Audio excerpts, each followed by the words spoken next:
Hi, I'm Rocco Stano, and welcome to Storymakers. Today we have Julie Chibbaro and JM Sovak. They are the team that created Into the Dangerous World. Welcome, guys. Thanks, Rocco. Thanks for having us. I brought you a gift. You did? Yes. I love gifts. This is a chocolate world from the Alps sweet shop in my town of Beacon, New York. Oh, and terrific. For you. And to sweeten you up. Well, thank you. You know my weakness.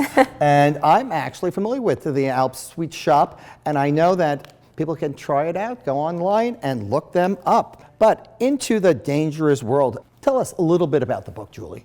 It takes place in New York City in 1984, and it's about a girl whose father burns their house down with himself inside. A real uplifting story. Yes, I write very light, funny stories. And so not only does she lose her father, who she loves, but she also loses a big part of herself, which is all the art that she's done over the years. She makes zines, she makes album covers, she's drawn all kinds of things. And now that she's lost everything, she has to start over, and she has to find out who she is now, moving forward. You play a big role with the art in this book, so tell us about the role you played. Into the Dangerous World is chock full of 130 drawings that are done by this character, Roar, where she's figuring out who she is really as an artist and asking just really important questions. Is she good enough? How does she know she's good enough? Whose opinion can she trust? And what does she do with the art that she's got when she's got it? Yeah, and as you mentioned, it takes place in 1984 in New York City, which was a very different city. Graffiti art or urban art plays a very big role in this book. Do you have personal experience? Well, yes, it was a very different city because in the 80s, New York was just coming out of bankruptcy, and Roar and her family are moved into a welfare hotel on the Upper West Side, which now everybody thinks is very posh and chic, right. But back then was really bombed out and poor. She sees graffiti for the first time. She sees these kind of scribbly code things on the walls. When she starts public school, she realizes that they're graffiti. And she starts to meet these graffiti artists who write on the street. Graffiti or urban art's a little more accepted in 2015. I actually have personal experience because people have been sending me graffiti art with the word Stano that appears all around New York City. And so I guess there's a graffiti artist named Stano that's out there. It's not me, just let's just clarify that. But it's very, very interesting. And so this person, Stano, is not worried about having the name out there. But in 1984, people were very cautious about signing their graffiti work, right? Well, it was for graffiti artists, which are a whole anonymous level of art at the time, and a lot now as well. Mm-hmm. That was how you got famous. So you got up to get famous, but you only really got famous among the other graffiti artists. Whoever would see you, like you said, all over the place. You've seen them uptown, you've seen them downtown. Right. That was how they got their satisfaction, was to have their name everywhere. But a lot of graffiti was also giving a voice to the voiceless and making the invisible visible. You know, all the trains that rode with full car graffiti made these kids who otherwise were known or were unknown, made them superstars. Do you have any experience with urban art? Is this being recorded? I think so, but we could change the names to protect the guilty. If he told you, he'd have to kill you. My experience is somewhat similar to Roar's, I think, in the sense that, in the words of a graffiti artist that we met, and we spent a lot of time talking about his stories, Bill Rock, shout out to Bill Rock, he described graffiti as a full contact body sport. And I think it's a full contact body sport of the art world. Mm-hmm. And I think it's really very true. There's a lot of adrenaline. It's a very fast medium. And I quickly discovered that I kind of like things slow and to let them mature. Which is what Roar is figuring out as well. Right. And the police also have a really good way of convincing you that there are other creative outlets for young folk. So in the book, you mention many art forms and artists and musicians, and it's almost like a little time capsule of the 80s. So when I was reading it, I knew who these people were, and I said, I wonder if today's reader, young reader, would know Andy Warhol or the Velvet Underground. And besides the book, you have a way to help your readers. And tell us about your website.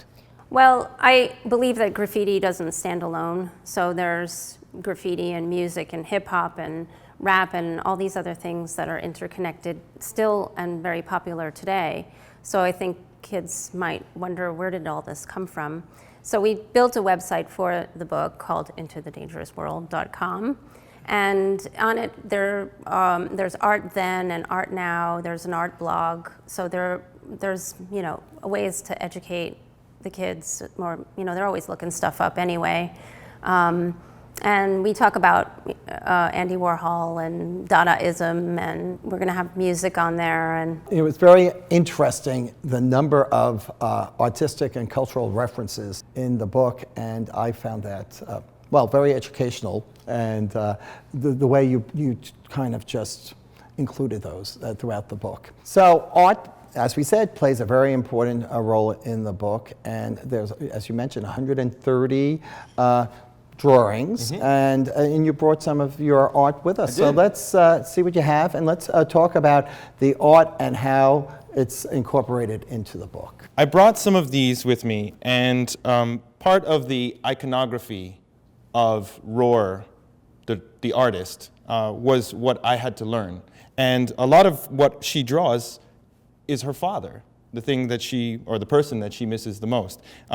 She loses her father in the fire, so fire comes as a theme a lot in the book. And nowadays we would call it a meme. We would probably call it a meme. Or this could be what happens when you read the book. Your head just totally goes on fire. No, I think I think she imagines him in this pose, reading his poetry, and in a kind of serene state while his whole world is burning down. So in a way, I think she thinks that she'd like to meet her own fate with the same kind of forcefulness as her father did. So the other picture I brought is a pencil drawing, and a lot of the drawings in the book are done in different media, and I feel like that's appropriate, because as an artist and as a teenager, you're constantly trying stuff out, seeing what works, what doesn't. And part of the world of graffiti is not only the trains as you see them elevated on the tracks, but the underworld, right? It's the unconscious, it's the forgotten part of New York City, and it's a dangerous space that she knows of, hence the title, Into the Dangerous World. So this could be very much the dangerous world that she enters into, and she knows that she will eventually have to enter it. And the reader, when they look closely at the drawings, I mean, initially you see the subway cars, but then if you look closer, the tunnel really is a skull. Yes, You spotted the skull, I Marco. did, yes. Yes. Okay, this is part satire, part psychology of what it's like to be a budding artist. And I think just like being a teenager, being an artist means that you're constantly up against somebody telling you what to do. Right. And most of the time, as an artist, that person telling you what to do is right up here. And the art cop makes a distinction between what's right and what's wrong and what's good and what's bad. So she has a lot of influences. She has her art teacher telling her, you should get your portfolio ready for college. She has Trey telling her, come on, let's hit the streets. Right. She has the art store owner Right. giving her supplies, and then he sees she draws graffiti, and he's like, what is that? Don't do that. Right. And then she has her father, who was an artist, talking in Back her and head. forth, right. Yeah. Yes. So she's just until she can hear her own voice, this is what she's And struggling with. right, this is kind of encompasses her struggle, right? Yeah. And part of the process of becoming an artist is really trying to figure out how to X out all these voices, because the only one that really matters is your own.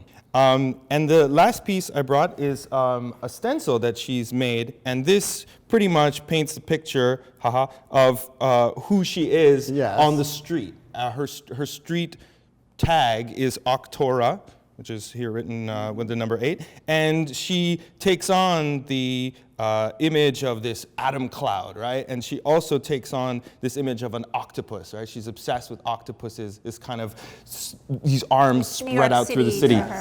The object of her destruction, let's say, would be figured right here in the shape of Ronald Reagan, who at the time was president.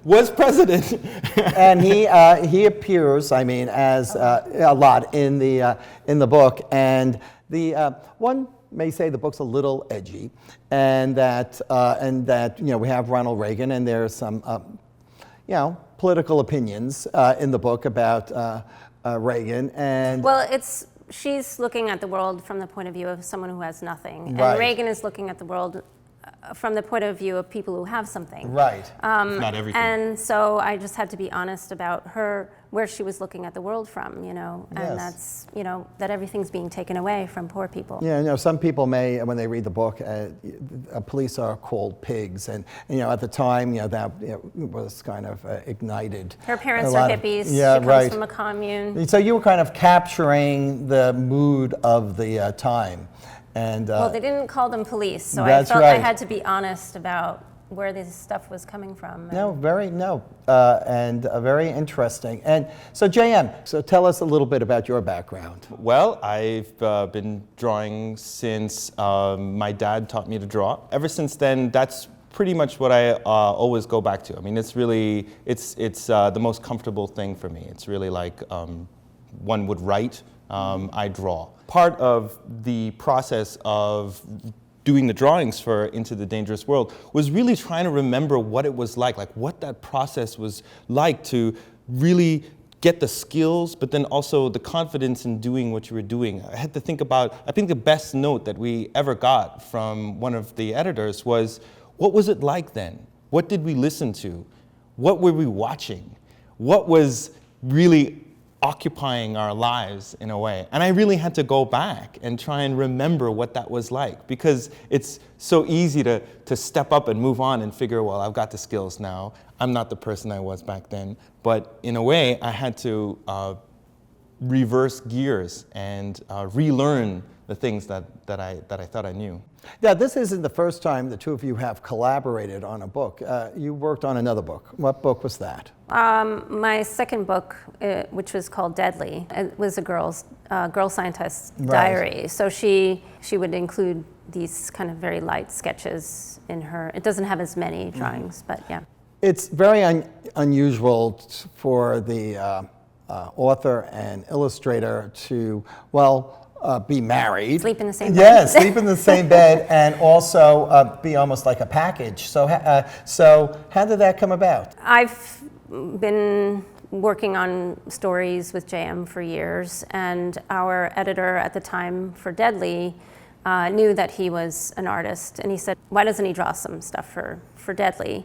And then he did such a good job that our agent said, why don't we, when I handed her the manuscript for this, she said, why don't we get this character to actually draw, because she is an artist. So he did a few, and we managed to find Viking, which is our publisher. It's also how we met. Really? I mean, the first day we met, I had a chunk of drawings that I was carrying around. She had stories that she had recently published in a magazine, and we just sat down and swapped work. So tell me about the process, the collaboration process. Now, do you look over each other's shoulder? Do you critique, etc.? So I'll let you go first. It's always a discussion. I would say I do some early writing, but then I show him pretty much everything I write, and he's a great critiquer. So we tried to write and draw at the same time, but that didn't work out. because we didn't really know what the whole book was. So I wrote a draft, a good, strong draft, and then he started drawing. And it was the same thing. So he would draw a sketch, then he would bring it to me, and I would say, no, not quite there. So I got him back. You know, I could get him back. Is that accurate, or do you want to add anything? I think you said it once, that it's really like working with two brains, with all the benefit of having the high of having something really work. And when it works, it's really good, and when it's good, it's really good. And also the lows of when it's being bad, you have you have everything compounded. And you have to be, have an open heart to let somebody see your really bad stuff too. You know. As a team, there's another person on your team, and that's your editor, and that's Sharon November. And many people know Sharon November. What's the real Sharon November like? Well, she's like an encyclopedia. She does not let you get away with anything. I mean, down to the comma. We had a bit of a struggle because I am a little loosey-goosey with historical facts, because I feel like this is fiction, I can make stuff up. And she's like, no, you have to get these things right. And she would even look things up for me and send me links. And she's up at all hours of the day and night. She really worked so hard on this book. She's so fully committed. It was just such a gift to work with her. I know she's and Jim Hoover also at he's the designer, the art director. Art director. So yes, both great it was sort of an amazing team. Yes, and as a result, I know that Sharon's a big advocate for the book, but I hear that Junior Library Guild has selected this as one of their picks, so that's great. Yeah. Yes. And the other interesting thing about this book is that it is almost like a mixture of a novel and a graphic novel, and we didn't really show the graphic novel elements, but tell us about some of the drawings that are graphic novel-like.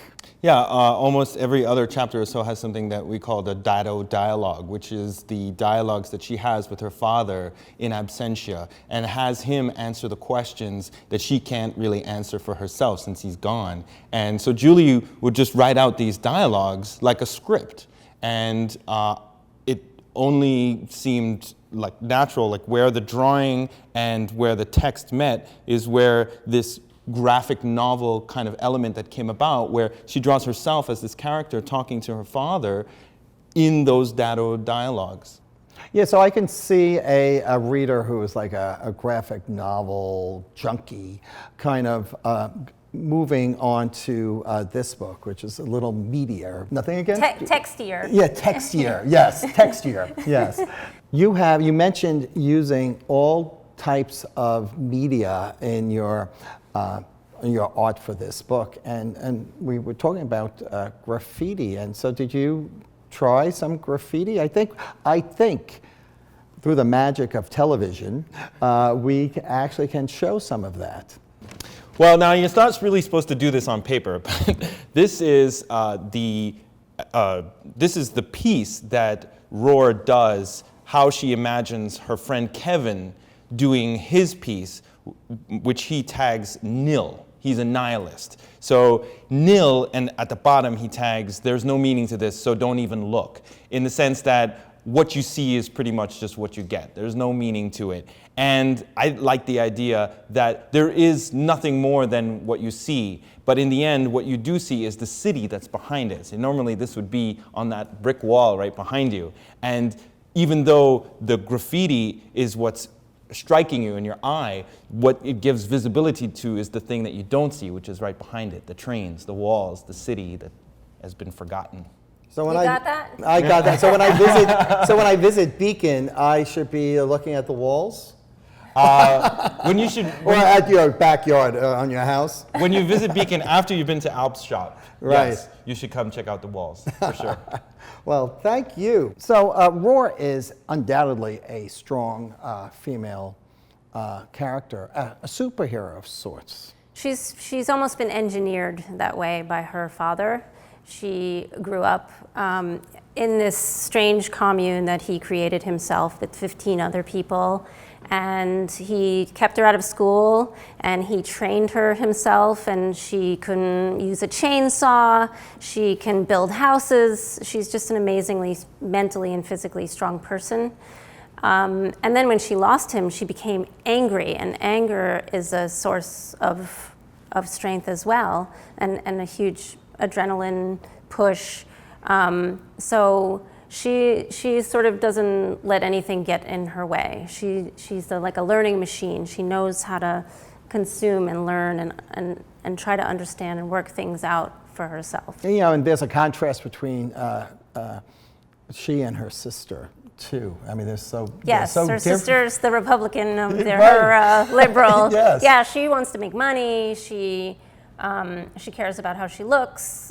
She wants to look feminine. Her sister, Marilyn. Yes, right. She wants to be Marilyn Monroe. Right, She's right. completely That's the right. opposite. There's a whole thing with her She changes her name early in the from book. Halo right. to Marilyn. Yes, very interesting. Yeah, if you're looking for a superhero, you've got one, except her superpowers are really only Art. her imagination, her skill, and her just crazy ambition. Right, and I think that not only will teens enjoy the book, but I think that art teachers would probably really enjoy the book and sharing it with their students. And because I think many art teachers encounter students very similar to the characters in your I know book. a lot of teenagers like this. I really do. They carry around their notebooks, they write on their hands and their legs and their backpacks, and they're just crazy creative kids. So I think we would love to have our teachers embrace it. The book is out now, and you have that website that kind of enriches the content of the book. So congratulations. Thank you. And just one last thing. Anything in the works? Maybe not together, we're not sure. Okay. Well, thanks for the chocolate, and check out the book. And remember, until next time, give a kid a book in any format.